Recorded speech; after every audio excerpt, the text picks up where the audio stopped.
Hello everyone. Today I'm going to be talking about an incident that happened on a hiking trip last summer. As a bit of background, it was a 50-mile hike that we took through the Sequoia National Park, and I took it with my brother, my dad, and a couple of his friends.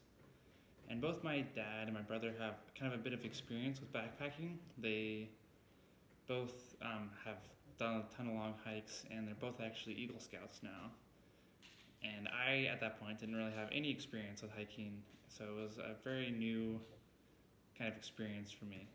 And I remember the biggest shocker actually was the weight of the pack. It was like 50 pounds, and we had to carry the whole week's worth of supplies. So putting that thing on, like at the very start, was such a shocker to me. But anyways, we ended up on the first day waking up about 6 or 5 in the morning and set off on our hike. It was a 18-mile day, so we were set to go from sunrise to sunset.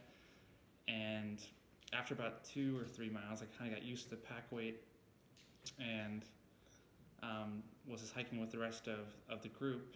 And the story kind of picks up about 10 miles in when we actually ran out of water.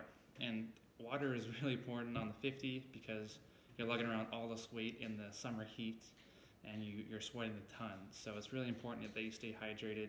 And since there's no one around, you just need to be kind of on top of your hydration and health when you're in the mountains. So about 10 miles in, we just lost our water, and me and my friend decided then to kind of scout up ahead and see if we could find any water sources.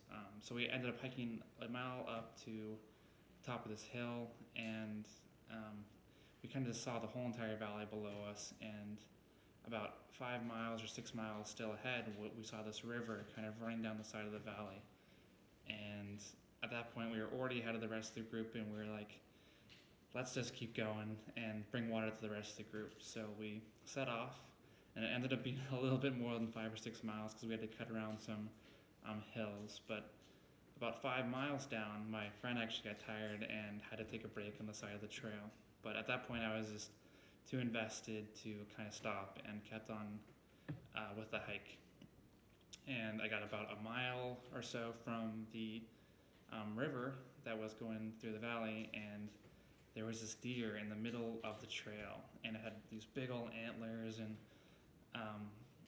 was a really, really big deer. And we couldn't go around it. I couldn't go around it because there was really steep hills on the side of the trail, and you don't want to step off the side of the trail, especially with this big pack, because you're likely to kind of roll an ankle or something. So, and I couldn't go through this deer. It was like lowering his antlers and kind of making noises at me, and I tried to throw sticks at it and it just wouldn't move. And what I ended up doing, because at that point I was just so tired of hiking and being thirsty, that I just took my pack off and tried to look as big and scary as I possibly could. And I ended up just running at this deer and kind of just yelling as loud as I could. And I thought it would like charge at me because it already had its horns down at that point. But it ended up just kind of got scared, I guess, and turned around and ran away. And later I ended up just going about 0.8 to a mile more and getting the water for the rest of the group. And I came back, and we actually ended up setting up camp there for the night.